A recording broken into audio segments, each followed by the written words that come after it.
இன்னைக்கு நம்ம பார்க்க போகிற stock Exide industry. 2nd August, 5th August, 7th August இந்த ஸ்டாக்கை பை பண்ணிவிட்டு 9th ஆகஸ்ட் இந்த ஸ்டாக்கை செல் பண்ணியிருக்கேன். இது ஒரு லாஸ் மேக்கிங் ட்ரேட். இந்த ட்ரேடை நான் பிக் பண்ணினதுக்கு reason swing high breakout. அதாவது ப்ரைஸ் இவ்வளோ தூரம் ஹை வச்சுட்டு திருப்பி ஒரு லோ ஃபார்ம் ஆகி எப்போ இந்த ஸ்விங் ஹையை பிரேக் பண்ணி ப்ரைஸ் மேலே க்ளோஸ் ஆகுதோ அதை தான் வந்து ஸ்விங் ஹை பிரேக் அவுட்னு சொல்லுவோம்.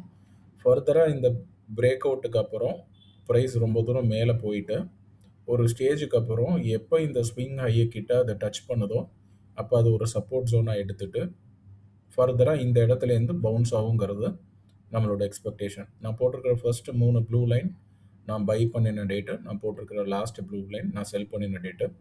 கேண்டில் ஸ்டிக் ரீப்ளே பண்ணுறேன். ஃபர்ஸ்ட் கேண்டிலில் இந்த ஓப்பன் ப்ரைஸில் நம்ம வாங்கிட்டோம். இதுக்கு அடுத்த நாள் ஆவரேஜ் பண்ணுறதுக்கு வாங்கும்போது ஒரு கேப் டவுன் நடக்குது. ஸோ இந்த கேப் டவுன் ப்ளஸ் இந்த ஓப்பனிங் ப்ரைஸில் நம்ம வாங்கினது ஆவரேஜ் ஆகுது. ஃபர்தராக நான் ஒரு நாள் கூடி இந்த இடத்துல ஆவரேஜ் பண்ணுறேன். இதுக்கப்புறம் ஒரு 4 டேஸ் ஆகிடுச்சு, ப்ரைஸில் எந்த விதமான மூமெண்ட்டும் தெரியலங்கிறனால நான் அடுத்த நாள் ஓப்பன் ப்ரைஸில் இந்த இடத்துல லாஸுக்கு வந்து இந்த ஸ்டாக்கை செல் பண்ணிட்டேன்.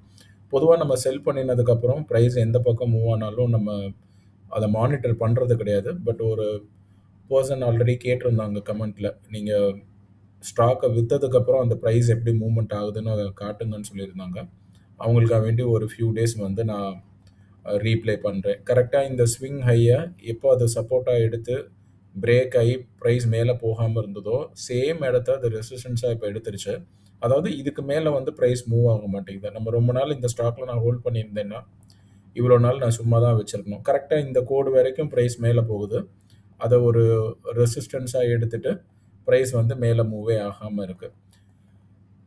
நாளைக்கு வேறு ஒரு ட்ரேடில் உங்களை பார்க்குறேன். இந்த பர்டிகுலர் ஸ்டாக்கில் ஏதாவது டவுட் இருந்ததுன்னா கீழே கமெண்ட் செஷனில் போஸ்ட் பண்ணுங்கள், நான் அட்ரஸ் பண்ணுறேன்.